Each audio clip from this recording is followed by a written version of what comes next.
நடிகர் திலகம் சிவாஜி கணேசன் அவர்களின் திரைப்பயணத்தில் தங்க சுரங்கம் 1969ஆம் ஆண்டு வெளிவந்த திரைப்படமாகும். டி.ஆர். ராமண்ணா இயக்கத்தில் வெளிவந்த திரைப்படம் இது. இவர் ஏற்கனவே எம்ஜிஆர் மற்றும் சிவாஜி கணேசன் நடித்த பல படங்களை இயக்கியிருக்காரு. எம்ஜிஆர் சிவாஜி இணைந்து நடித்த கூண்டுக்கிளி படத்தை இயக்கியதும் இவர்தான்.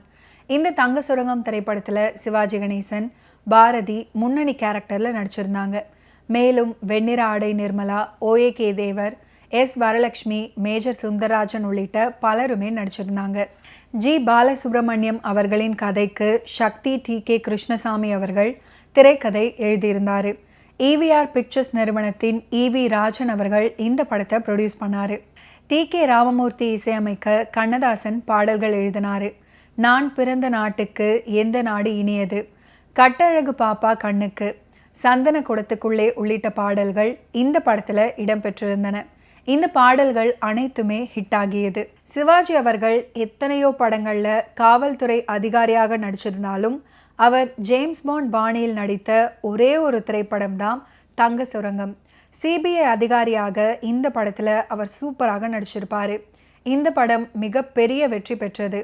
நடிகர் திலகத்துடைய சமூக படங்களில் வண்ண படங்களை காண ஏங்கிய நேரம் இருந்தது. அந்த காலகட்டத்தில் 1964 ஒரு புதிய பறவை, 1967 ஊட்டி வரை உறவு அப்படின்னு அத்தி பூத்தார் போலவே அவருடைய சமூக படங்களில் வண்ண படங்களை காண முடியும்.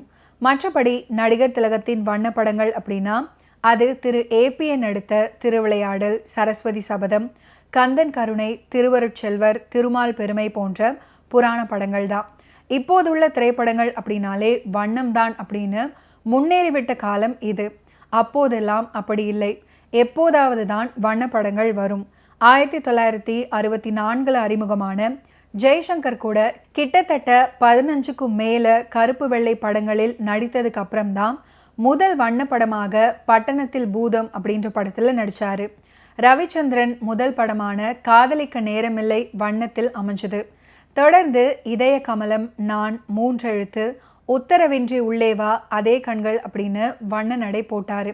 மக்கள் திலகம் எம்ஜிஆர் அவர்களுக்கு படகோட்டி, எங்க வீட்டு பிள்ளை, 1000ல் ஒருவன், அன்பேவா, ரகசிய போலீஸ் 115, பறக்கும் பாவை அப்படின்னு வண்ணத்தில் வந்து கொண்டிருந்த போது சிவாஜி ரசிகர்கள் வண்ண படங்களுக்கு ஏங்கினார்கள் என்பது உண்மை.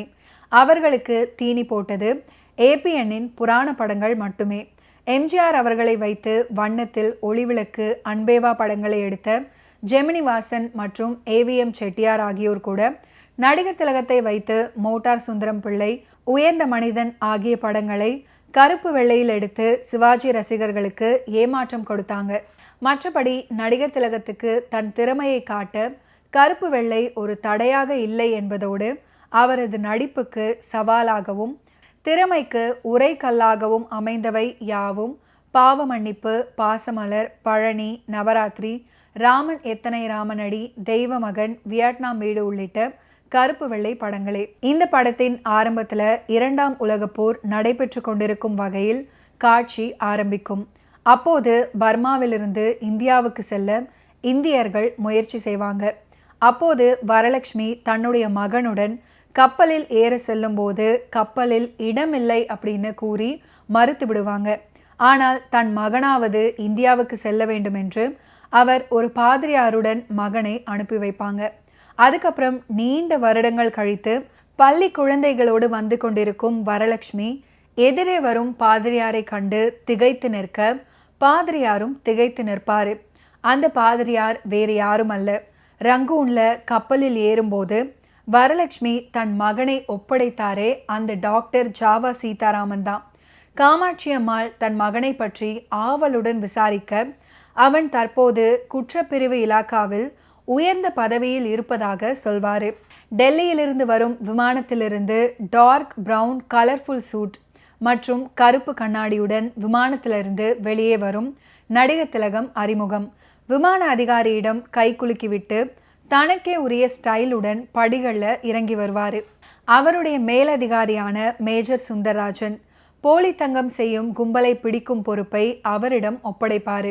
அது பற்றி மேலும் தகவல்களை சேகரிக்க சிறிது நாளாகும் அப்படின்றதுனால தன் ஊருக்கு சென்று தன்னை வளர்த்த பாதிரியாரை பார்த்து வர விரும்புவதாக சொல்லி அனுமதி பெற்று ஊருக்கு வருவார்.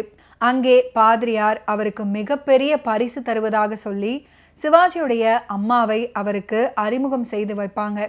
இன்ப அதிர்ச்சியில் பாசத்தை கொட்ட சிவாஜி அவர்களுக்கும் வரலட்சுமிக்கும் அருமையான கட்டம். போட்டி போட்டுக்கொண்டு நடிப்பாங்க. பாதிரியாரை வரலட்சுமி பார்க்கும்போது அவருடைய மகன் சிவாஜியை அவருக்கு அறிமுகம் பண்ணி வைப்பாங்க. தங்க சுரங்கம் படத்துக்கு மெல்லிசை மன்னர் TK ராமமூர்த்தி இசையமைச்சாரு. பாடல்கள் அனைத்துமே நன்றாக இருந்தன. விடுமுறையில் கிராமத்துக்கு வரும் நடிகர் திலகம் தலையில் தொப்பியும் கையில் பெட்டியுமாக பாடிக்கொண்டு வரும் ஒரு பாடல். நான் பிறந்த நாட்டுக்கு எந்த நாடு பெரியது அப்படின்ற பாட்டு. அருமையான பாடல். பாடியவர் கம்பீர குரலோன் TMS தான். ஓகே வியூவர்ஸ், இன்னைக்கு நிகழ்ச்சியில் நடிகர் திலகம் சிவாஜி கணேசன் அவர்களுடைய ஃபிலிம் கெரியரில் நடந்த பல இன்ட்ரெஸ்டிங்கான விஷயங்களை நீங்கள் பார்த்து தெரிஞ்சிருப்பீங்க.